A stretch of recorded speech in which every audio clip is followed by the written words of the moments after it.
దేవునికి స్తోత్రం. ఏదిన జీవాధిపతయగు దేవదేవుడైన యేసుక్రీస్తు ప్రభువారి యొక్క సజీవ వాగ్దానం. మీరు ఫలించుటకును మీ ఫలము నిలిచుండుటకును నేను మిమ్మల్ని ఏర్పరచుకుని నియమించితిని. యోహాను సువార్త 15:16.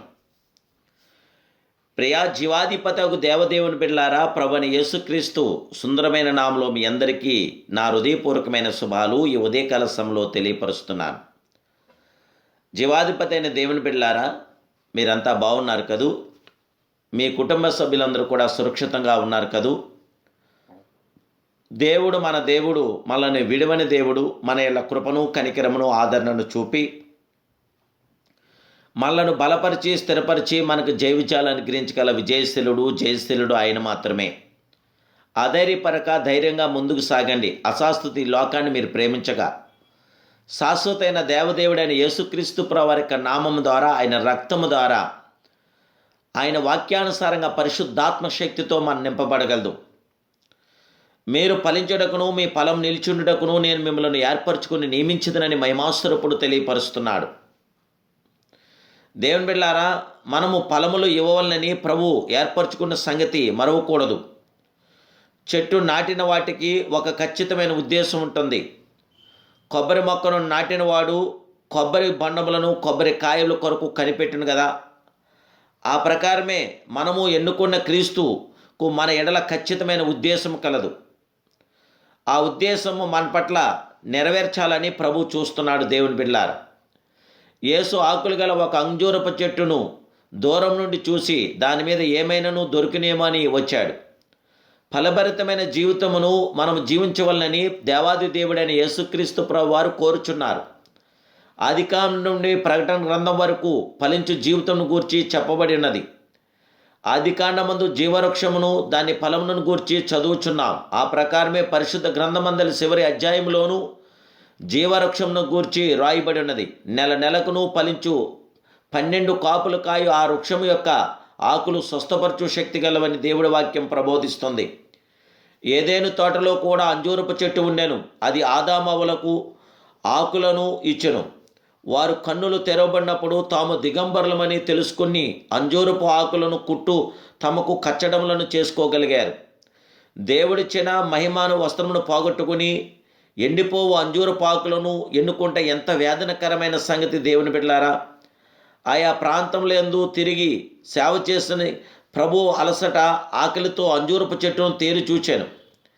అందులో ఆకులు ఉండెను కానీ ఫలము లేకుండాను గనుక దానిని శపించాడు మహిమాస్వరూపుడైన యేసుక్రీస్తు ప్రభువారు. ఫలించినప్పుడు దేవుడు ఎంతో సంతోషిస్తాడు. మనం ఫలించాలి, మరీ ఎక్కువగా ఫలించాలి. మీరు బహుగా ఫలించడం వల్ల నా తండ్రి నామం మహింపరచబడినంటున్నాడు. జీవగల దేవుని బిడ్డలారా, మీ జీవితమందు ఫలము ఉన్నదా? జీవఫలమగు స్తుతియాగం ఉన్నదా? నీతి ఫలం ఉన్నవా? ఆత్మఫలమగు ప్రేమ, సంతోషము, సమాధానము, దీర్ఘశాంతము, దయాలత్వము, మంచితనం, విశ్వాసము, సాత్వికము, ఆశానిగ్రహము మీలో ఉన్నవా? నానావిధ శ్రేష్ఠ ఫలములను మా ద్వారబంధముల మీద వేలాడుచున్నవని పెళ్లి కుమార్తె చెప్పుచున్నది. ఫలింపని ప్రతి చెట్టు నరికివేయబడును. ఇప్పుడే గొడ్డలి చెట్టు వేరున ఉంచబడి ఉన్నది గనుక మంచి ఫలము ఫలింపని ప్రతి చెట్టు నరకబడి అగ్ని వేయబడిన దేవుడి వాక్యం మనకు ప్రబోధిస్తుంది. మనం ఫలించాలి, మరెక్కువగా ఫలించాలని మన ప్రభు ఆశిస్తున్నాడు. గనక అతను నీటి కాలువారు నాటబడిన వాడై ఆకువాడక తన కాలమందు ఫలమిచ్చు చెట్టు వల్లే ఉన్నని అతడు చేయనదంతయో సఫలమగునని దేవుడి వాక్యం ప్రబోధిస్తుంది. గనక మనందరం కూడా ఫలించాలి, బహుగా ఫలించాలి. మీరు ఫలించుటకును మీ ఫలము నిలిచుండకు నేను మిమ్మల్ని ఏర్పరచుకున్నానని మహిమాస్వరూపుడు అంటున్నాడు. గనక ఇప్పుడే క్రీస్తునామ మహిమ కొరకు మనందరం ఫలిస్తాం. ప్రభు కృపతో నింపబడదాం. ప్రభు నామానికి ప్రార్థిద్దాం. ఆయనకు ఆశీర్వాదాలతో నింపబడదాం. ప్రార్థన. పరిశుద్ధుడు, మహాపరిశుద్ధుడు, సర్వోన్నతుడైన మా ప్రియ పరమ తండ్రి, ఈ ఉదయకాల సమయంలో నీ కుమారుడైన యేసుక్రీస్తు మహిమ కలిగిన నామలో నైనా నీ దీనదాస్తుని మా శ్రోతలందరి కొరకు ప్రార్థిస్తున్నాను. అందరి ఏళ్లను మీ కృపను, మీ కనికరం, మీ ఆదరణ దయచేయని. మీ కుమారుడైన యేసుక్రీస్తు నామంలో సంపూర్ణ కార్యాభివృద్ధి దయచేయండి. సమాధానపరచండి, నెమ్మది దయచేయండి. అందరికంతటా మీ మేలుతో తృప్తిపరిచి పరిశుద్ధాత్మ గొప్ప మీ తాకిడి మాకు దయచేసి మా ఎడల మీ కృపాకినాలు దింపచేయండి. దినచరంతుల్లో మీ పేరటి నడిపించమని యేసు నామములో ప్రార్థిస్తున్నాను పరమ తండ్రి. ఆమేన్.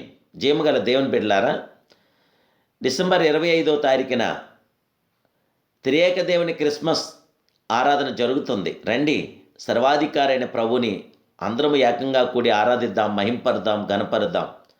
ఆయనకు అద్భుతమైన కార్యాభివృద్ధిని మనం పొందాం. ఒకవేళ దూరదేశంలో ఉన్నటువంటి వారు కూడా ఆ రోజున మీ అందరి కొరకు మేము ప్రత్యేకంగా ప్రార్థన చేస్తాం.